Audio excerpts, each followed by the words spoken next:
By its own terms, the Iran deal was supposed to contribute to regional and international peace and security.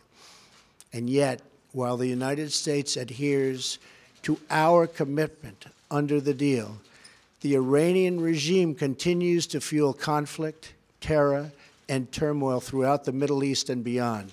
Americans in cold blood. Importantly, Iran is not living up to the spirit of the deal.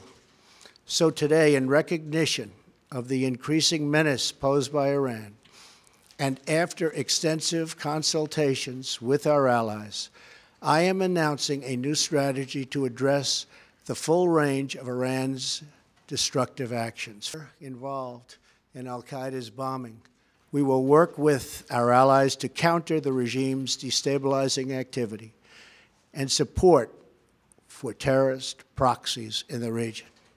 Second, we will place additional sanctions on the regime to block their financing of terror. Third, we will address the regime's proliferation of missiles and weapons that threaten its neighbors' global trade and freedom of navigation. And finally, we will deny the regime all paths to a nuclear weapon.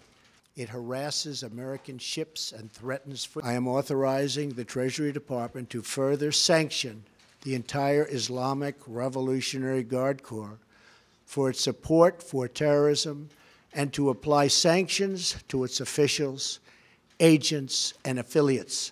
I urge our allies to join us in taking strong actions to curb Iran's continued dangerous and destabilizing behavior in other countries. We need negotiators based on the factual record I have put forward. I am announcing today that we cannot and will not make this certification. We will not continue down a path whose predictable conclusion is more violence, more terror, and the very real threat of Iran's nuclear breakout.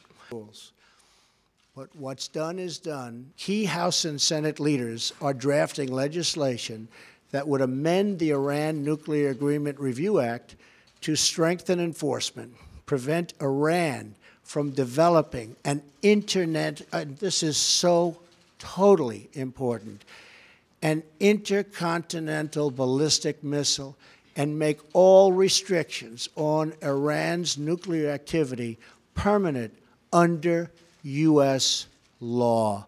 So important, beyond what they have already reviewed. In the event we are not able to reach a solution working with Congress and our allies, then the agreement will be terminated. It is under continuous review, and our participation can be canceled by me as president at any time. As we have seen in North Korea, the longer we ignore a threat, the worse that threat becomes. It is why we are determined that the world's leading sponsor of terrorism will never obtain nuclear weapons. Thank you. Thank you. Thank you very much.